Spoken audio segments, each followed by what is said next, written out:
Hello everyone, welcome to my channel. In this video we are going to learn about the structures in the C language.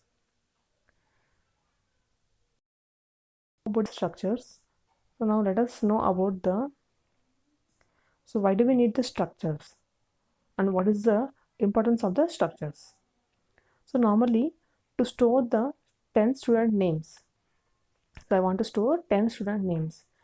Then how to store the student names of 10 people means we have to use the array, because using the array we can store similar data types, right? So we can store the variables of a similar type.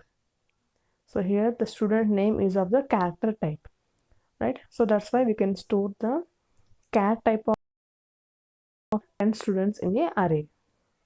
So using a array, so in this form student name of 10, that means so we are storing the 10 students details in the form of array. Suppose I want to store all the details of the students. Then how to store the all the details of students? Can we store it in the array? No, because the student details are of different types and different variables, right? So it is name, student name, roll number, department, address, and grade. So here the attributes of details of students are of a different type. So name is of character type, roll number is of a integer type, and department is of character type, address is of mixed type, right? It is of a integer and float type, so integer and character type. And grade, so grade is of a character type. So like this, so each and every attribute in this here is a different data types, but arrays only support to store the type of a same type, right? So it will allow the data of a same type to be stored in the format of array. Then how to store the details of the students with this different attributes? Okay, so simple, the solution is structures. Okay, so here the solution is structures. We can store the details of the students here using the structures. So here the array stores the data of the homogeneous data type, okay, whereas the structures store the data of a heterogeneous data type. So heterogeneous means different data types it will allow to store. So why do we use the structures?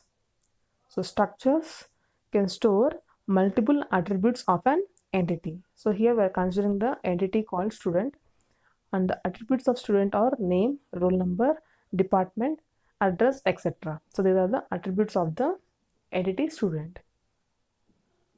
And here it can have different attributes of different data types. Here the entity is having different attributes of different types. So now let us see some of the examples of the structures, other examples of the where we can use the structures for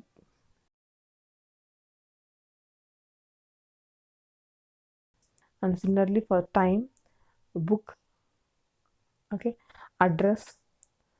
So like this we can use the structures for this type of entities. That is, for the employee entity, the attributes are name, ID number, HRA, basic, DA, PF, tax, gross, net. So these are the attributes of the employee name, and each attribute is of a different type.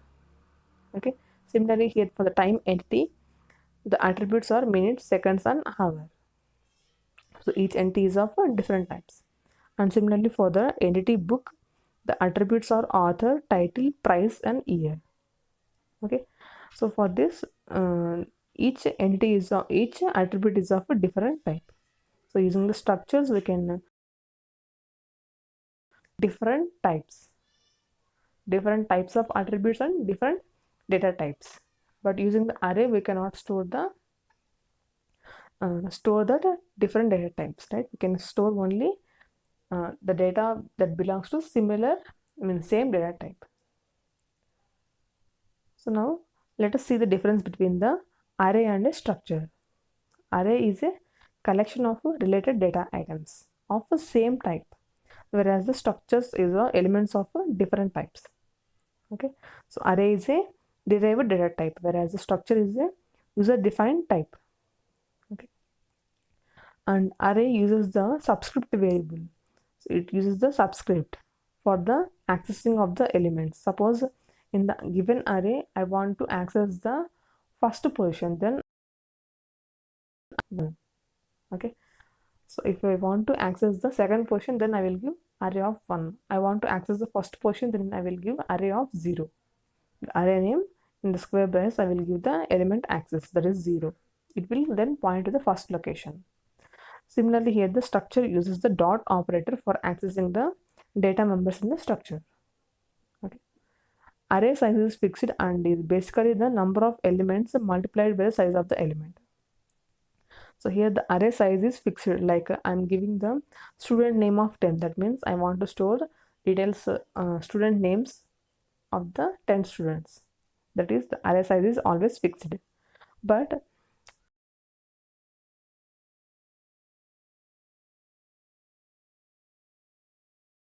size of the element based on the scale factor of the particular machine. But the structure size is not fixed, as each element of structure can be of different data type and size. Okay, so structure size is not fixed because the data members in the structure is of different types. So based on the type of the data members, the structure size will change. And array traversal and searching is easy and fast, whereas the structure traversal and searching is very complex and low. It is slow. Okay, so this is about the introduction part of the structures, that is why we use the structures and what is the. So actually a structure means it contains a group of heterogeneous elements. Okay, but not only by using the structures, by using the arrays also we can group elements of different data types. So for this I am taking an array of each and every member in the entity. Okay, so for the entity book I am considering the member of the attribute name with length 3 and price 3 and pages 3. Okay, because why I am taking the array length as 3 means here I want to save the details of the 3 books. Okay, that is the name, price and pages. So by using arrays also we can store the elements of different data types, but it is very lengthier process. So that one only we are seeing here. So the attributes, each and every attribute is of length 3 I am considering. So here if you observe, each attribute is of different type, that is char, float and int. Now next one is printf, enter the name, price and number of pages of 3 books. Okay, so it is going to take the name, price and pages of the 3 books through using the for loop. So normally we can enter the data into an array using the for loop. So that's why we are going to enter the details of the 3 books details, that is 0 to 2. Okay, so it will take it as the input using the scanf operation, and whatever the user has entered as input, it will be printed on the output screen using the for loop. We are accessing the data entered to the array, okay, by using the for loop. So and this is what you entered, so it will display the details of the name, price and pages of the each and every book. Okay, so first it will display name of the first book, and then second book and then third book. So like this, in this manner also we can print the details of the different elements of different data types using the arrays. So same program we are going to consider with the structures. So here using the structures I am creating a entity, that is book. So struct space structure name, that is book, and data members of the structure is character name. So I am taking name, price and pages with its data types. Okay, and here at the end I'm going to declare the variables b1, b2 and b3. Okay, so why I'm taking three variables means I want to store the details of three books. Okay, so that's why I'm going to declare three variables, that is b1, b2 and b3. Okay, so here enter names, prices and number of pages of three books. Okay, using the structures, so I'm going to enter the name of the first book, price of the first book and pages of the first book. Next, I'm going to input the name of the second book, price of the second book and pages of the second book. So similarly for the third book also I'm going to enter the details of the third book. And if you want to display the details that I have entered using the structures, so next we have to use the function printer. So then it will print the details of book 1, book 2 and book 3 details on the output screen. So like this, using the structure we can we can store and access the data regarding the different data types. So this is about the introduction to structures. Thanks for watching my video. Please do like, share and subscribe to my channel. Thank you.